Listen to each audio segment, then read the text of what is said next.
국회 환경노동위원회 전체 회의에서 여야 의원들은 지난 8일 샤니 제빵 공장에서 발생한 근로자 사망 사건을 질타하며 재발 방지 대책 마련을 한 목소리로 촉구했습니다. 민주당 이재명 대표가 백현동 개발 특혜 의혹으로 검찰에 출석했습니다. 이 대표는 정치검찰의 공작 수사라고 비판했고 국민의힘은 자신의 범죄 혐의를 윤석열 정부 탓으로 돌리고 있다며 공세를 펼쳤습니다. 여야와 정부, 시도교육감 등 4자 협의체가 첫 회의를 열고 교권 보호 방안을 논의했습니다. 교권을 보호하고 교권과 학생 인권 균형을 맞추기 위해 관련 법안을 신속하게 처리하기로 했습니다. 대기자의 시선으로 분석해보는 정가 동향, 무교 정치 클럽 기자 대기자. 검찰에 4번째 출석한 이재명 민주당 대표의 여론전과 검찰 조사의 핵심 쟁점은 무엇인지 살펴보고 내년 총선 공천의 실무를 맡은 이철규 국민의힘 사무총장의 작심 발언엔 어떤 의미가 담겼는지 정치권 소식 자세히 짚어보겠습니다.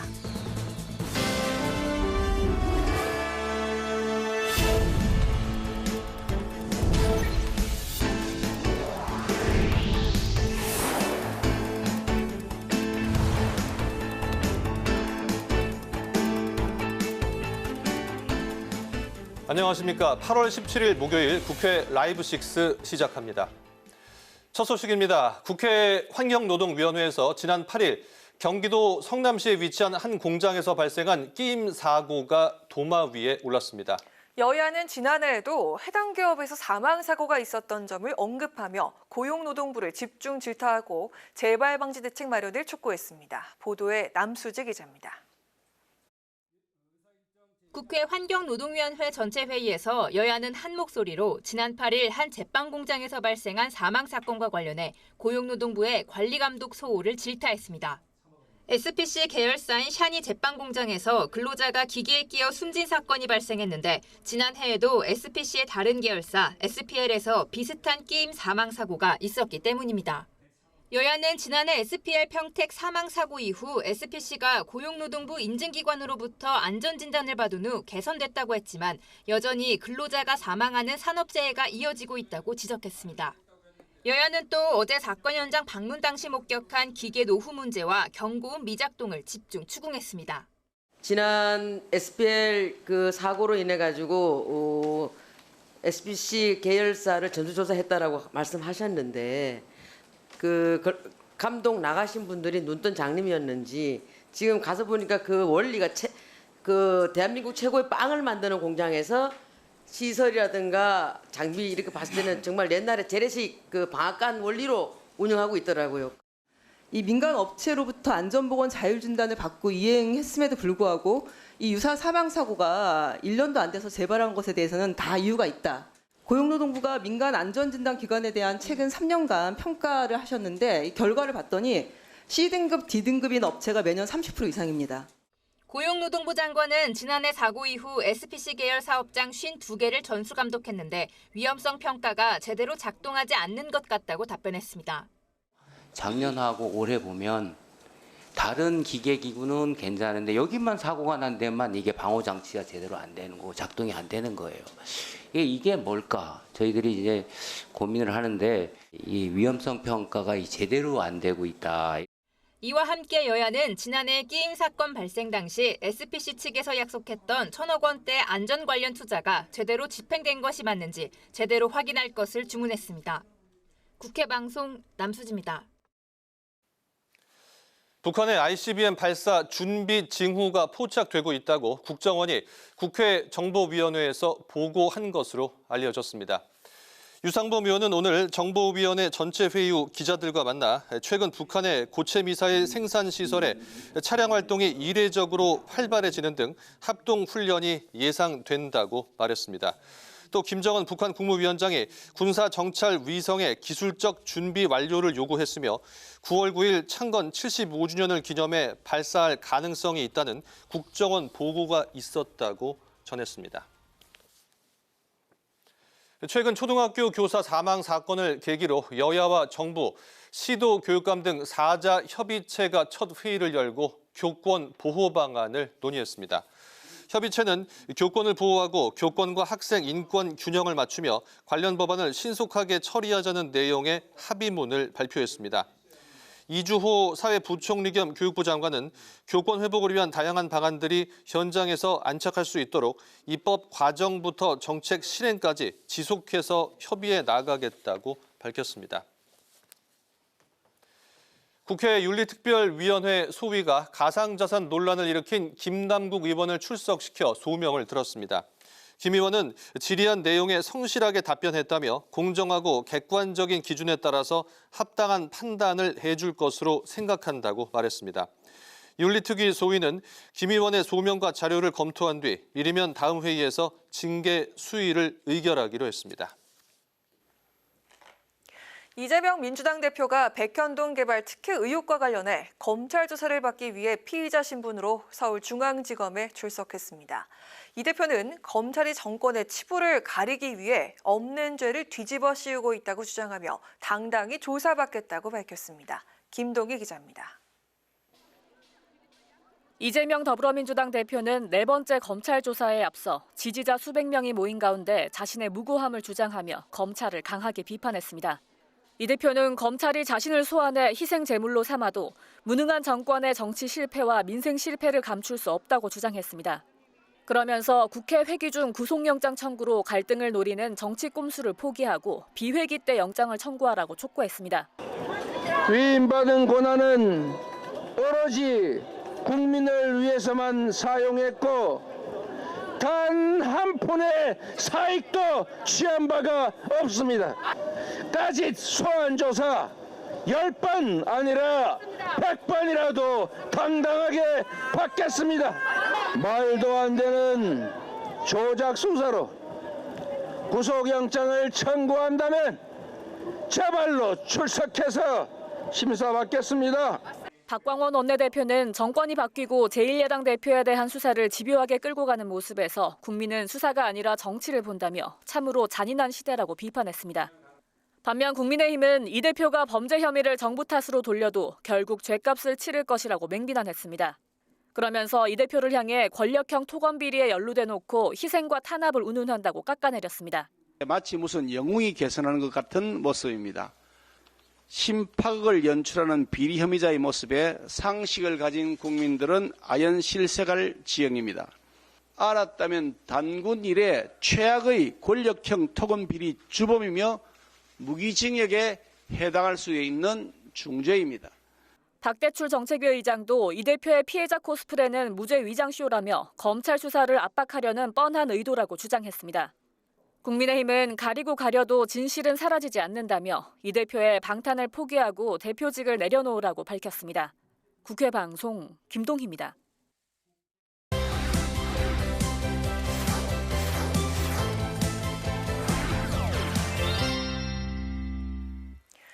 네, 이슈픽 서한한 개건 기자와 함께 오늘은 이재명 민주당 대표의 검찰 출석부터 짚어보겠습니다. 서한한 기자 반갑습니다. 네, 안녕하십니까? 자, 예정대로 오늘 오전 이재명 민주당 대표가 검찰에 출석을 했습니다. 자, 이번이 벌써 네 번째 출석이네요. 이번이 검찰에 부른 이유 무엇인지 좀 설명을 해주시죠. 네, 이미 올해 벌써 이 성남 FC 의혹으로 한 차례, 그다음에 대장동 개발특혜 의혹으로 두 차례 이미 소환 조사를 받았었죠. 그래서 오늘이 벌써 네 번째 검찰 소환 조사였습니다. 이 백현동 의혹은 무엇이냐면 2015년에 이 성남의 백현동 부지 개발 과정에서 시행사가 이재명 성남시장 후보의 선대위원장을 지냈던 김인섭 씨를 영입한 뒤에 이 지지부진했던 사업이 갑자기 잘 진행이 된 겁니다. 4단계가 뛰어넘는 이 용지 변경 특혜를 받았는데 이 과정에 문제가 있다는 게 검찰의 시선입니다.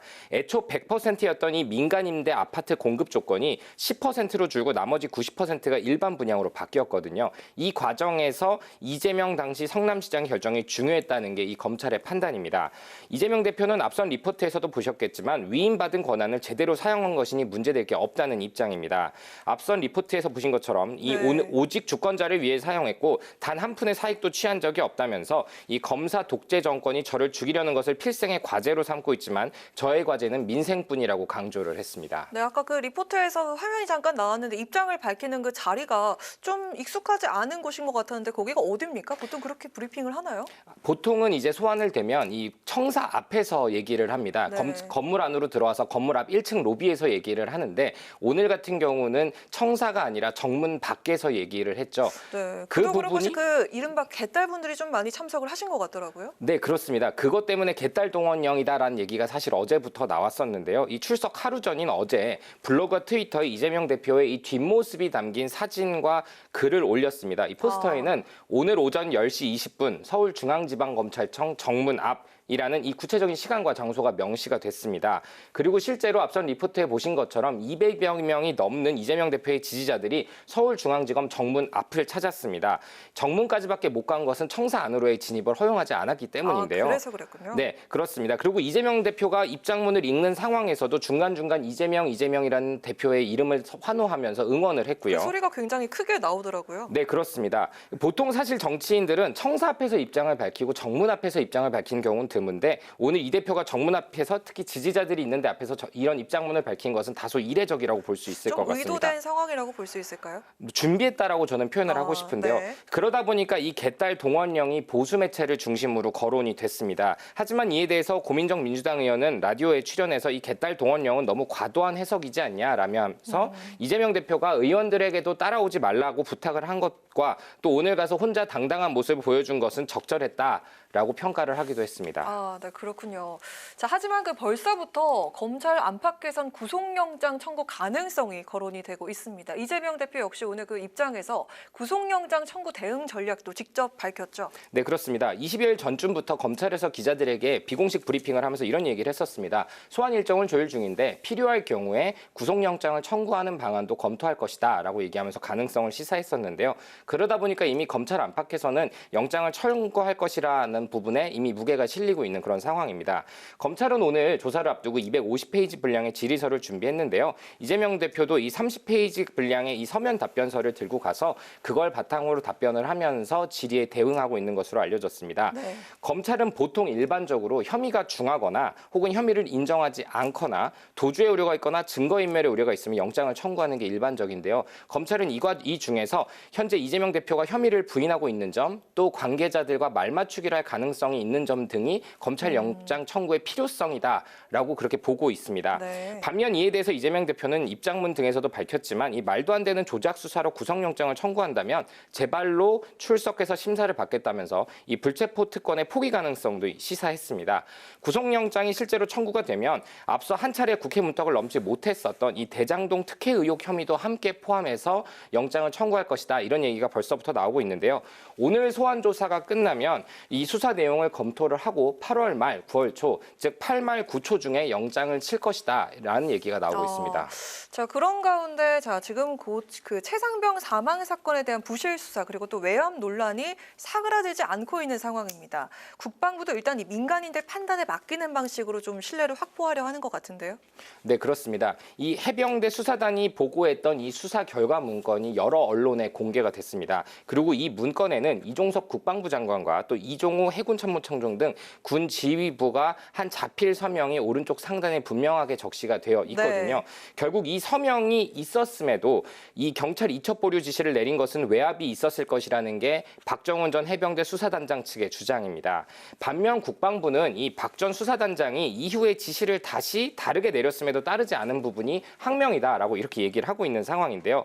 지난달 30일 자료를 검토하고 장관이 이에 직접 서명한 것은 분명하지만 이튿날 언론 브리핑과 국회 보고를 취소하면서 박 전 단장에게 경찰 이첩도 보류하고 법무 검토도 다시 하라고 지시를 했는데 이를 따르지 않았다는 겁니다. 결국 이것이 항명 여부에 해당하냐 또 이에 대해서 수사를 하는 게 적절하냐는 것은 군 검찰 수사심의위원회의 심의를 받게 됐습니다. 이종섭 장관은 논란을 최소화하겠다면서 직권으로 소집을 지시했는데요. 이 수심위원들은 군 출신을 제외하고 국가인권이나 법조계, 학회 등에서 추천받은 외부 인사로만 구성이 됩니다. 그렇기 때문에 박 전 수사단장 측도 수심위의 심의와 판단을 믿고 따르겠다, 적극적으로 응하겠다 이런 상황입니다. 네. 자, 그런 가운데 민주당에서는 이 과정에서 대통령실에 잘못된 개입이 있었다라는 의혹도 제기를 하고 있는데 자, 관련해서 TF도 발족을 시켰고 이를 좀 더 그 문제화하려는 것 같습니다. 네, 여러 문제의 소지가 좀 있어 보이긴 합니다. 현재 해병대는 이 고 고 최상병 유족들이 요구하고 있는 이 수사 기록 정보 공개 청구에도 응하지 않고 있는 상황이고요. 네. 또 사고부터 수사 과정에 있어서의 외압까지 진상 규명을 요구하고 있는 민주당은 자연스레 이 관련 TF를 발족하면서 문제 제기를 거듭하는 그런 상황입니다.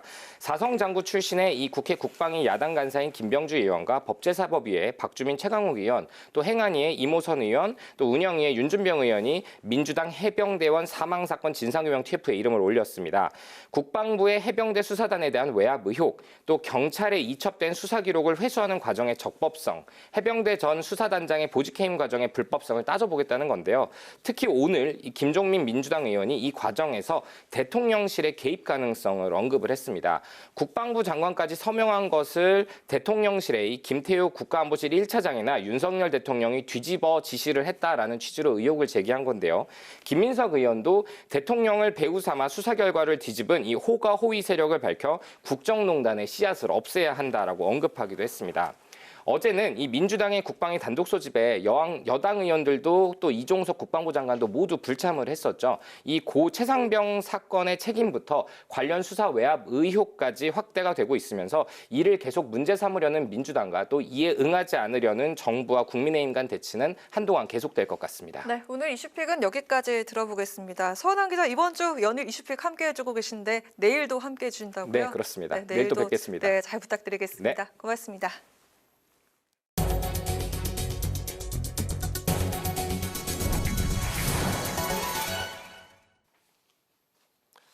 제21대 국회 마지막 국정감사가 한 달 반 정도 남았는데요. 국회 입법조사처가 효율적이고 생산적인 국정감사를 위해 분석 자료를 발간했습니다.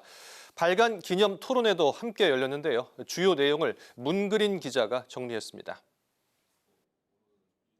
국회 입법조사처는 2023 국정감사 이슈 분석 발간 토론회를 열고 국정감사를 위한 종합보고서를 소개했습니다. 박상철 국회 입법조사처장은 국정감사 대상이 될 분야별 정책 이슈를 점검하고 개선 방향을 제시한 이번 보고서가 의원들의 국정감사 활동에 도움이 될 것으로 기대했습니다.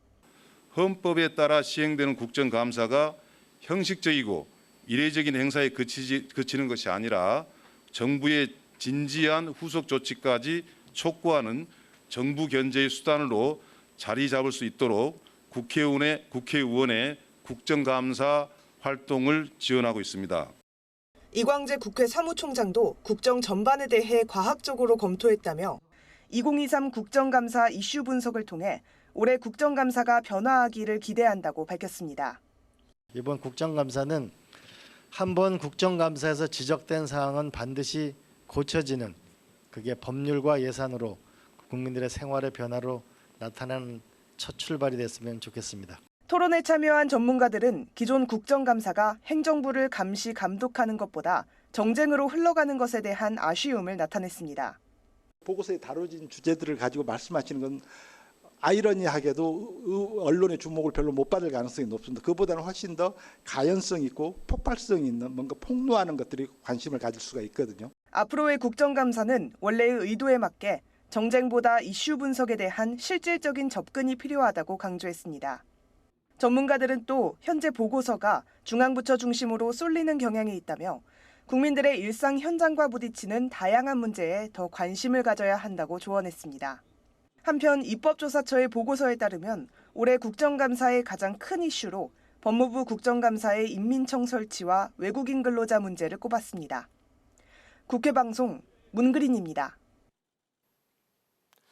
김관영 전북도지사가 잼버리 현안 질의 불출석에 대한 비판이 나오는 것과 관련해 국회가 부르면 언제든지 출석하겠다고 밝혔습니다. 김 지사는 오늘 박광원 민주당 원내대표를 만나 자신으로 인한 국회 파행은 나라를 위해 바람직하지 않다며 출석 의사를 전했다고 말했습니다. 다만 지역주의를 방탄으로 이용하는 건 여당이라며 잼버리로 수조 원대의 예산을 확보했다는 허위 사실 유포에 대해서는 여당이 반드시 사과해야 한다고 비판했습니다. 올해 하반기 승진 임용자에 대한 임명장 수여식이 열렸습니다. 김진표 국회의장은 이 자리에서 국회가 부여받은 막중한 책무를 수행할 수 있도록 한 발 앞서 준비하고 협력해서 최고의 역량을 발휘해달라고 주문했습니다.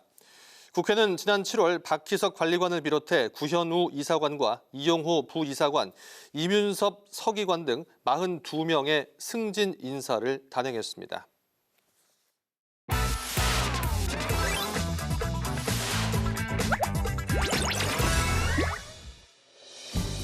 8월 17일 강아랑이 전해주는 정치권의 뜨거운 말말말 강아랑의 정치랑입니다. 첫 번째 주제는 배 침몰시킬 승객입니다. 배를 침몰시키려는 승객은 승선할 수 없다. 친윤계 핵심 인물이자 내년 총선의 공천 실무를 맡은 이철규 국민의힘 사무총장의 이 발언으로 국민의힘의 내부가 술렁이고 있습니다. 수도권 위기론 등 최근 연일 당 지도부를 향해서 쓴소리를 해온 윤상현 의원을 겨냥한 발언이란 해석이 나왔습니다. 일반적인 얘기로 보입니다. 수도권에서 이 당에 대한 인식을 아주 절감하고 절실하게 당 지도부에 있는 분들은 상대적으로 영남권이나 강원권에 있는 분들이니까 이분들은 그런 거에 대해서 못 느낄 수도 있다고. 이철규 사무총장은 본인의 승선 발언에 대해서 국민의 눈살을 찌푸리게 하는 언행을 조심하자는 것이라고 밝혔는데요. 당 내부에서도 확대 해석을 경계하는 분위기였습니다. 사실에 기반해서 건전한 건의를 하거나 한번 건강한 의견 제시는 얼마든지 가능하다라고 말씀을 하셨고, 사실 확인도 안 된 것들을 그냥 이야기하거나 당원들의 화합을 해치는 그런 발언은 자제해달라는 취지였습니다. 공천에서 탈락시키겠다는 그런 뉘앙스가 있잖아요. 물론 표현이 좀 강해요. 강한 게 있는데 저 같은 사람, 아이고 제가 근데 눈치 보고 뭐 신경 쓰고 할 말 안 하겠습니까? 쓴소리 할 있으면 하지. 하지만 비윤계를 향한 강력한 입단 속이자 지도부가 공천권으로 으름장을 놓은 셈이란 해석도 터져나왔는데요.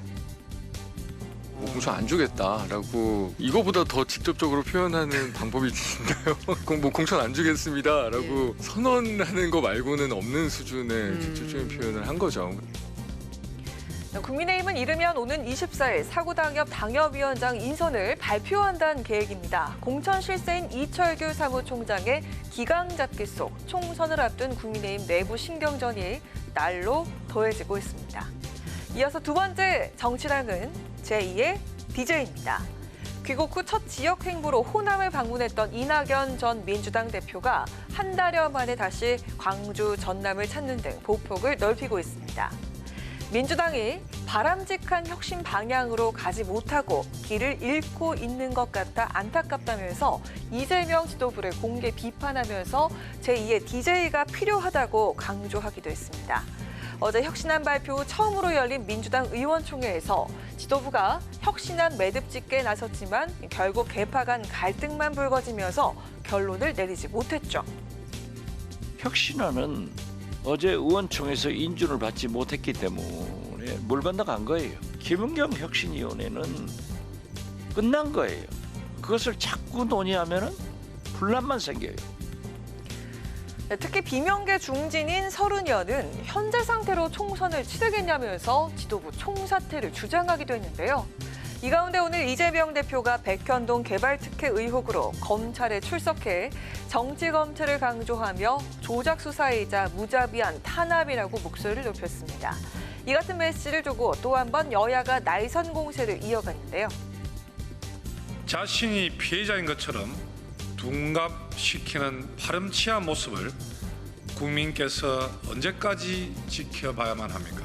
정치검찰, 공작수사, 탄압을 앵무새처럼 엎었고 오로지 윤석열 정권 탓만으로 열을 올렸습니다.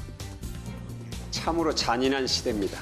정권이 바뀐 뒤 제1야당 대표에 대한 수사를 집요하고 지리하게 끌고 가는 모습에서 국민은 수사가 아니라 정치를 봅니다. 이처럼 불체포 특권을 포기하겠다는 입장을 다시 한번 강조하기도 한 이재명 대표. 오늘 소환조사 이후 민주당 내부에 닥칠 변수에 이목이 집중되고 있습니다. 지금까지 강아랑의 정치랑이었습니다.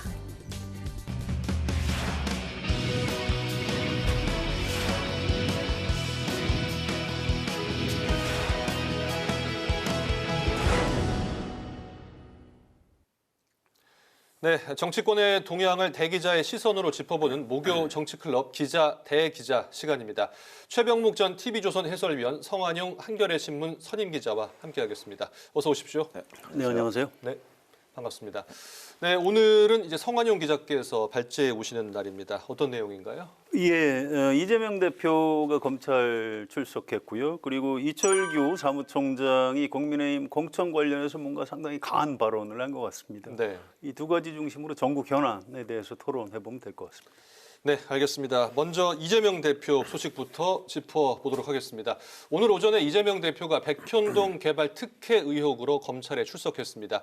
당대표로 취임한 지 이제 4번째 출석인데요. 지지자들을 향해서 구속영장을 청구하면 재발로 심사를 받겠다고 강조를 했고요. SNS를 보니까 그 영화 포스터 같은 사진이 한 장 올라왔더라고요. 네. 이재명 대표의 뒷모습이 있고 그 검찰 조사 일정, 시간 이런 것들이 나와 있었는데 이런 일련의 과정들 어떻게 보셨습니까? 그렇죠. 이제 이재명 대표가 이번 백현동 배임 의혹과 관련해서 검찰 출석하면서는 지난 3번의 출석 모습과 좀 다른 장면들이 꽤 있어요. 네. 뭐 이틀 전부터 검찰 진술서를 공개한다든가 아니면 이제 지금 말씀하신 대로 바로 포스터 같은 걸 해서 그 오늘 오전 10시 20분에 서울중앙지검에 본인이 출두한다. 뭐 그 얘기는 이제 지지자들한테 뭐 나올 수 있는 사람 나와라 뭐 이렇게 얘기하는 그런 메시지 아니겠습니까? 네. 그래서 좀 그런 색다른 면들을 보였는데 그런 걸 보면 아 이재명 대표가 적어도 다른 3번과 달리 이번에는 굉장히 비장함을 안고 출석을 한다 하는 느낌을 저는 많이 받았고요. 네. 근데 이제 그 조사 지금도 현재 조사 중입니다만은 조사는 지난번과 마찬가지로 아마 사실상의 묵비권. 그러니까 오늘 한 A4 용지 30쪽 정도를 냈다고 하죠. 냈고서 이제 아마 질문을 받으면 그냥 이 진술서로 가름하겠다. 이렇게 돼서 사실상의 묵비권을 행사하는 것으로 보이고 이렇게 되면 검찰은 이제 뭐 오늘 저녁에 귀가를 시키고 난 다음에 이제 쌍방울 대북 송금 문제하고 2가지를 묶어서 구속영장을 청구하지 않겠는가 이렇게 예상하고 있습니다.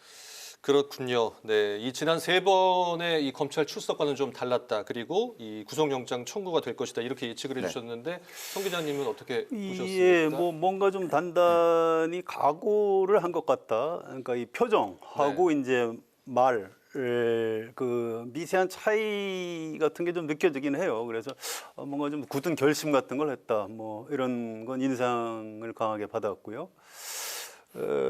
이제 말의 이제 그 내용 중에 좀 유의해서 봐야 될 대목들이 있습니다. 소환 조사 10번이 아니라 100번이라도 떳떳이 응하겠다.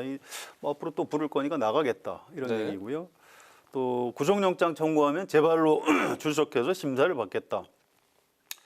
검찰이 지금 영장 청구한다고 얘기 안 했는데 아무튼 영장 청구할 걸로 예상을 하고 청구를 하면 내가 피하지 않겠다 이런 얘기입니다.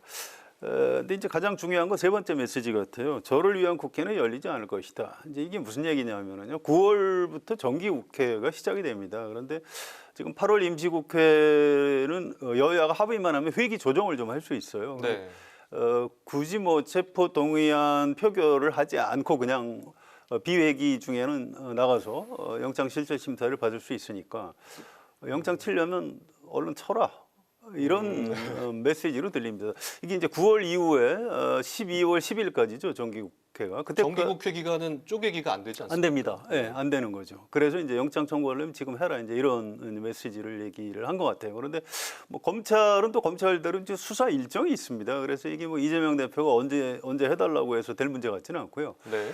당장 지금 8월 임시국회 일정을 가지고 여야가 지금 굉장히 줄다리기를 하고 있는데 아무도 얘기는 하지 않지만 사실은 이재명 대표의 영장 문제를 염두에 두고 지금 8월 임시국회 일정을 얘기하는 지금 본회의를 못 잡고 있습니다. 여야가 서로 눈치 보기를 하고 있는 거죠. 그래서 역시 이재명 대표에 대한 검찰 수사, 사법 리스크 문제가 현 정국의 좀 가장 중심축에 있구나. 뭐 이거는 좀 분명한 것 같습니다. 그렇군요. 어쨌든 두 분 모두 이제 지난번 출석할 때랑은 좀 뭔가 달라졌다 이런 네. 부분들을 지적을 해주셨는데요. 어쨌든 이제 검찰은 이 대표가 이 백현동 의혹과 관련해서 민간업자에게 개발 이익을 몰아준 것으로 보고 있고 또 이 대표는 SNS에 이 박근혜 전 대통령의 지시였다 이렇게 혐의를 부인하고 있는데요. 뭐 조금 전 두 분도 말씀해주셨지만 이제 영장이 청구가 되면 이제 체포동의안을 표결할지 안 할지는 이제 본회의 여부에 따라 달라지는데. 그렇죠. 영장이 이제 언제 청구되느냐에 따라서 다르죠. 예, 그 과정에 대해서 좀 어떻게 예측을 하고 그러니까 예를 들어서 8월에 청구가 된다고 하면 말씀하신 대로 여야가 합의를 해서 임시국회를 조기에 종료하면 그 기간 동안에 그 영장 심사를 받으러 가면 되거든요. 그런데 지금 8월 얼마 안 남았어요. 얼마 안 남았고 지금 현재 흘러나오는 검찰의 얘기는 쌍방울 대북 송금 문제하고 묶어서 청구한다고 하거든요. 그럼 그렇게 된다면 이제 오는 22일이 이화영 전 경기도 평화부지사의 공판이 있어요.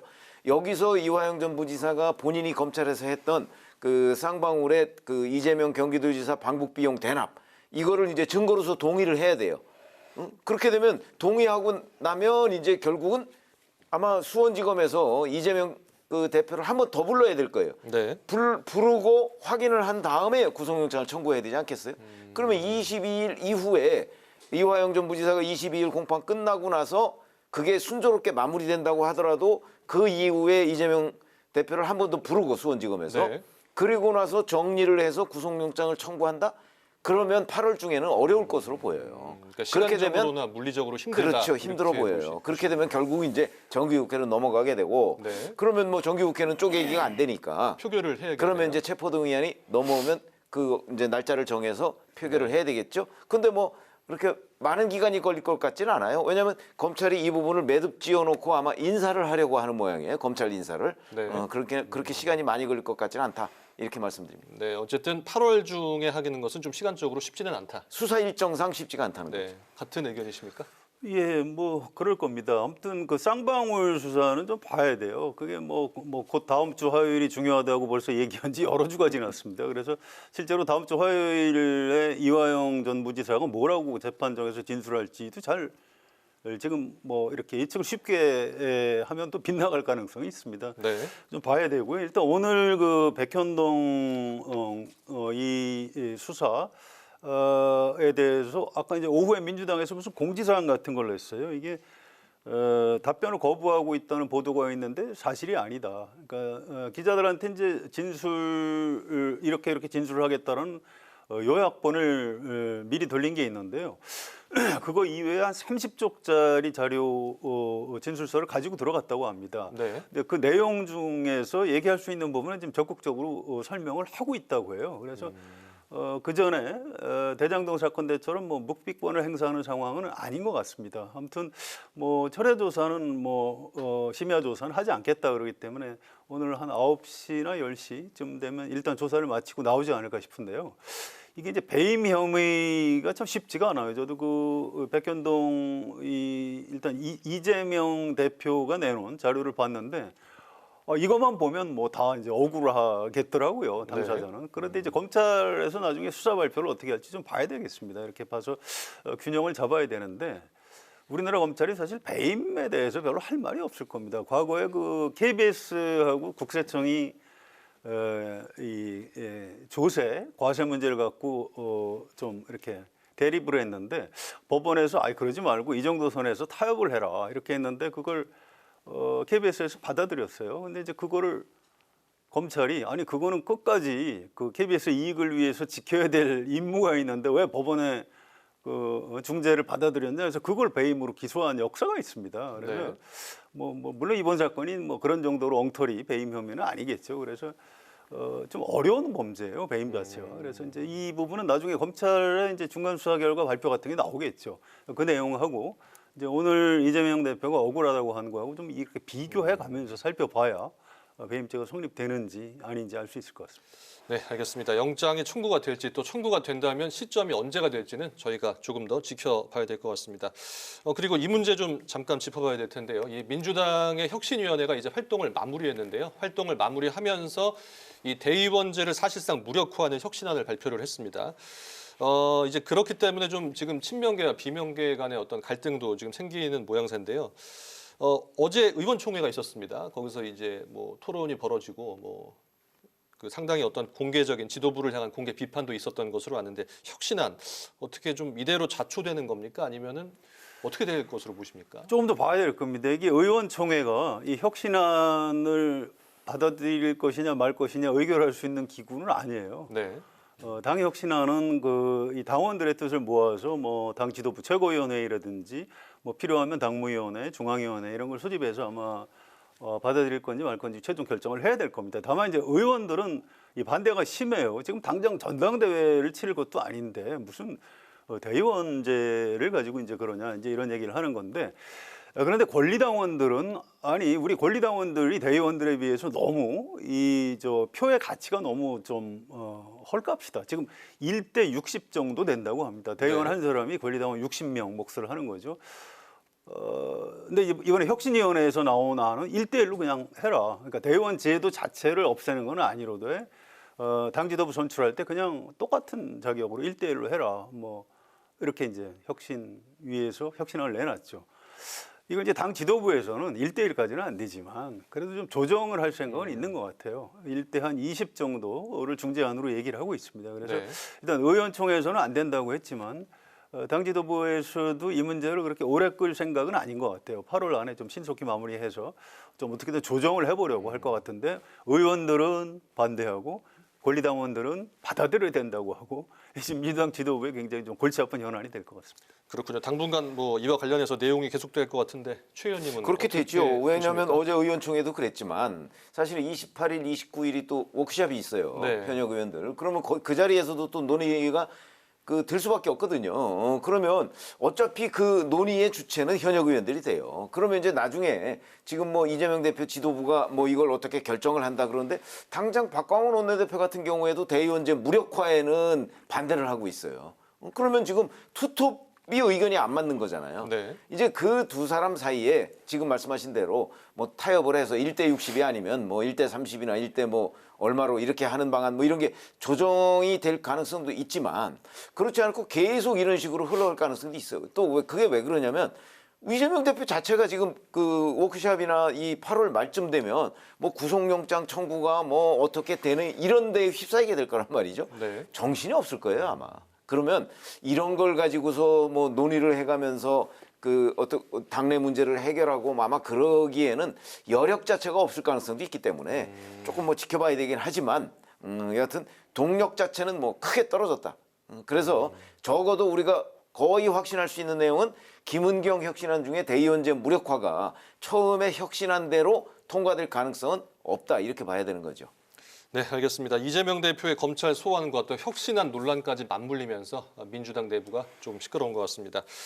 그리고 이동관 방송통신위원장 후보자 인사청문회가 이제 내일입니다. 내일이기 때문에 지금 여야는 계속 공방을 이어가고 있는데, 국민의힘은 이 후보자가 방송과 언론을 이끌 적임자라고 주장하고 있는 반면, 민주당은 이 후보자의 자료 제출 부실, 또 이명박 정부 시절의 대변인 뭐 이런 것들을 두고, 이런 행보를 두고 지적을 하고 있는데요. 내일 청문회 어떻게 예상하십니까? 뭐 지금까지 사실 나올 만한 거는 웬만큼 다 나왔어요.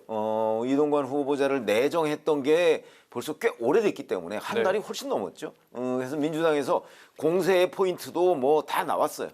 그런데 그 부분에서 민주당이 그렇게 크게 득점한 것 같지는 않아요. 그리고 지금 국민의힘은 충분히 방어할 수 있다는 입장이거든요. 네. 그렇기 때문에 지금까지 나온 내용을 내일 아마 청문회에서도 또 반복해서 이제 공방을 벌일 것 같고, 뭐 그렇게 되면 뭐 과거의 청문회에서도 우리가 늘 봤듯이 뭐 또 이제 청문 보고서 채택 뭐 민주당에서 안 해주려고 할 거고요. 네. 그렇게 되면 아마 윤석열 대통령이 그냥 또 임명 강행 쪽으로 가지 않을까, 이렇게 조심스럽게 전망합니다. 결국 민주당에서 어떤 결정적 한 방은 없을 것이다, 이렇게 저는 없을 거로 보시는군요. 네. 이건 이제 민주당의 문제는 아닌 것 같고요. 이건 방송통신위원장입니다. 그래서 일반 국민들이 어떻게 생각하는지, 또 뭐 방송통신 그쪽 분야에서 일하는 분들이 어떻게 생각하는지 이런 게 참 중요할 것 같아요. 내일 청문회 뭐 봐야 되겠습니다만, 저는 이 민심을 좀 살폈으면 좋겠어요. 뭐 여론조사를 해서 뭐 따를 필요까지는 없지만 그래도 대통령의 인사권은 좀 이렇게 조심스럽게 행사할 필요가 있습니다. 특히 굉장히 민감한 자리고요. 여기 하필 윤석열 대통령이 이제 특보를 내려보내는 바람에 지금 이 문제가 생기고 있는 겁니다. 그래서 꼭 이동관 후보자 여야 하는지에 대해서 사실은 국민의힘 안에서도 좀 다른 얘기를 하는 의원들이 많이 있습니다. 그래서 지난 대선 때 윤석열 후보 지지 선언을 했던 언론계 출신, 방송계 출신 인사들이 꽤 많이 있고요. 저도 꽤 많이 아는 분들이에요. 그래서 다른 분들 중에 저보고 좀 추천을 하라고 해도 더 훌륭한 분을 많이 할 수 있을 것 같은데 왜 이동관 후보자를 고집하는지 잘 모르겠어요. 아무튼 윤석열 대통령이 뭐 임명을 강행할 것 같긴 합니다. 뭐 여기까지 왔는데 물르지는 않겠죠. 그런데 이 대통령은 항상 민심을 좀 잘 살펴가면서 권한을 행사할 필요가 있습니다. 이런 부분에 대해서 꼭 한번 마지막으로 좀 살펴봐줬으면 좋겠습니다. 네, 윤석열 대통령이 뭐 결국은 이동관 방통위원장 후보자를 임명할 가능성이 높은데 그렇지만 민심은 또 살펴야 된다. 이렇게 정리를 해 주셨습니다. 이제 오늘 발제해 주신 내용 중에서 두 번째 주제로 넘어가 보겠습니다. 친윤계 핵심이자 총선 실무를 맡게 될 이철규 국민의힘 사무총장이 배를 침몰시키려는 승계획은 함께하지 못한다고 작심 발언을 했습니다. 그래서 당 내부가 술렁이고 있는데요. 총선 전에 이제 부적절한 언행 단속에 나섰다, 지도부 흔들기에 대한 경고다 이런 다양한 해석들이 나오고 있는데요.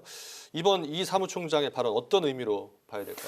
뭐 지도부 흔들기라기보다는 저는 비주류에 대한 경고다 이렇게 받아들이거든요. 네. 뭐 예를 들어서 유승민 전 의원, 뭐 이준석 전 대표, 뭐 이런 사람들을 겨냥한 거 아니겠어요? 그리고 이제 총선 때 결국 윤석열 대통령의 어떤 뭐 정치 철학이나 뭐 이런 게 있다면 그 정치 철학을 잘 구현할 수 있는 사람 중심으로 공천을 하겠다. 근데 문제는 그런 판단을 누가 하죠? 결국은 지금 이철규 사무총장을 비롯한 공천심사위원회에서 할 거예요. 네. 그렇기 때문에 이런 부분이 이제 그 비주류에 대한 경고 뭐 이런 거는 글쎄 뭐 흔히 이제 그런 식으로 공천 기준을 설정하기는 하지만 자 그러면 이 사람 빼고 저 사람 빼고 그러면서 과연 그렇지 않아도 지금 수도권 같은데 그 인물난이 있다고 하거든요. 네.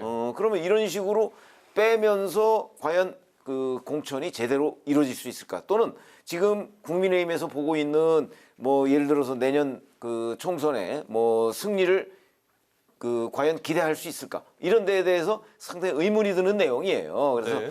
뭐 말은 뭐 그 틀린 얘기는 아니에요. 뭐 배를 침몰시킬 수 있는 사람을 어떻게 승선시킬 수 있겠습니까?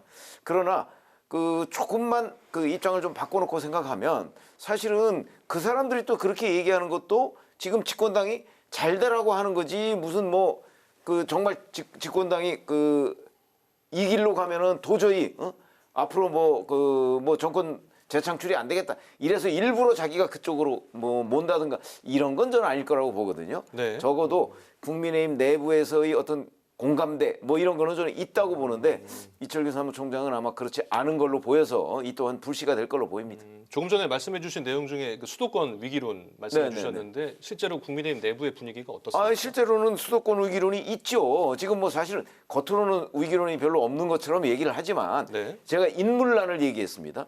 그거는 위기론하고 거의 비슷한 얘기죠. 예. 수도권에서 지금 국민의힘이 선전할 수 있는 기반이 없기 때문에 국민의힘 공천을 받아서 수도권에서 나오려고 하는 후보자들이 그렇게 많지가 않다는 거죠. 그건 대단히 문제입니다. 네, 알겠습니다. 성 기자님은 이번 이철규 사무총장의 발언 어떻게 보셨습니까? 예, 집권 여당 사무총장은 항상 이 대통령의 심기를 일정 부분 대변합니다. 그래서 자꾸 이제 윤석열 대통령하고 윤석열 정부에 대한 비판, 뭐 최근에 뭐 새만금 잼버리 여러 가지 일 가지고 당내에서 좀 비판 목소리가 있었죠. 네. 그거에 대해서 좀 대통령실에서 뭐 기분 나쁜 메시지가 온 것 아닌가 싶고요. 사무총장이 원래 사실 그런 악역을 좀 하는 사람입니다. 그래서 실제로 나중에 공천을 지금 비주류한테 안 줄 수 있을지 그건 잘 모르겠어요. 그건 그때 네. 가봐야 아는데 이렇게 평소에 이렇게 군기반장 역할을 하는 거죠. 그래서 좀 이 겁이 많은 분들은 좀 위축이 될 겁니다. 그런데 지금 가장 목소리가 큰 정치인들이 있죠. 뭐 이준석 전 대표, 또 유승민 전 의원, 또 누가 있을까요? 뭐 하태경 의원, 이현주 전 의원 이런 분들의 평소의 어떤 정정으로 봐서 이 정도 협박을 가지고 뭐 조용해질 것 같지는 않습니다. 좀 굉장히 좀 기분 나쁘다 이런 네. 반응들을 일단 보였고요. 이철규 사무총장 본인도 아니 그게 원론적으로 그렇다는 거지 꼭 누구를 겨냥해서 한 얘기는 아니다라고 오늘 하루 종일 그걸 좀 수습하느라고 좀 애를 먹었습니다. 그래서 이 문제는 일단 원론적으로 일단 비주류에 대해서 너무 윤석열 대통령을 좀 공격하지 말아달라 이제 이런 정도의 메시지를 냈다. 이렇게 해석하면 될 것 같습니다. 네, 결국 비주류에 대한 경고지만 뭐 그렇다고 해서 이런 뭐 목소리가 작아지지는 않을 것이다. 예, 이렇게 정리를 해주셨습니다. 저희가 또 끝으로 이 소식을 한번 살펴봐야 되는데요. 윤석열 대통령이 한미일 정상회의에 참석하기 위해서 오늘 미국으로 출국을 하고요. 이 한미일 정상회의는 물론 한미 또 한일 양자회담도 예정돼 있다고 지금 소식이 전해지고 있습니다. 이번 회담 어떻게 보십니까? 그래서 이게 좀 이제 보기 나름입니다. 이게 지난번부터 윤석열 대통령이 한미 동맹 강화하고 한일 관계 개선 네. 이 흐름의 연장선에 있는 거기 때문에 뭐 예상됐던 행보고요. 뭐 좋은 성과를 내서 귀국했으면 좋겠다. 이제 이런 바람 같은 게 있습니다. 그런데 이게 참 미묘한 지점이 있어요. 이를테면 광복절 경축사에서 이제 우리가 일본하고는 뭐 같이 가는 파트너다 이렇게 얘기를 해서 굉장히 좀 그 당혹감을 느끼게 했던 뭐 그런 장면이 있고요. 또 우리하고 미국은 동맹이죠. 네. 또 일본하고 미국도 동맹입니다. 근데 우리 한국하고 일본이 어떤 관계일까요? 이 굉장히 좀 어려운 관계입니다. 그래서 이번에 이제 가서 오늘 그 대통령실에서 브리핑을 한 내용을 보면 3국이 참여하는 지역 안보 협의체를 꾸릴 것이다. 이제 이렇게 얘기를 했고요. 네. 한미 미일 이렇게 나뉘었던 이 구조를 한미일 3국의 협력체로 통합하겠다. 뭐 이제 이런 얘기입니다.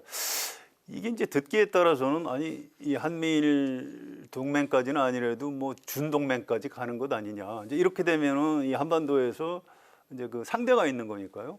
북한은 또 중국하고 러시아하고 더 밀착을 하게 되고 이렇게 되면 좀 여기 긴장이 너무 높아지는 것 아니냐 이런 걱정들이 좀 있습니다. 물론 일본하고 이제 우리하고 동맹 아니다라고 오늘 대통령실 관계자가 이제 선을 긋기는 했습니다. 그래서 굉장히 중요한 한미일 행사인데 그런 미세한 지점까지 좀 잘 살펴가면서 좀 신중하게 행보를 했으면 좋겠다 이런 바람입니다.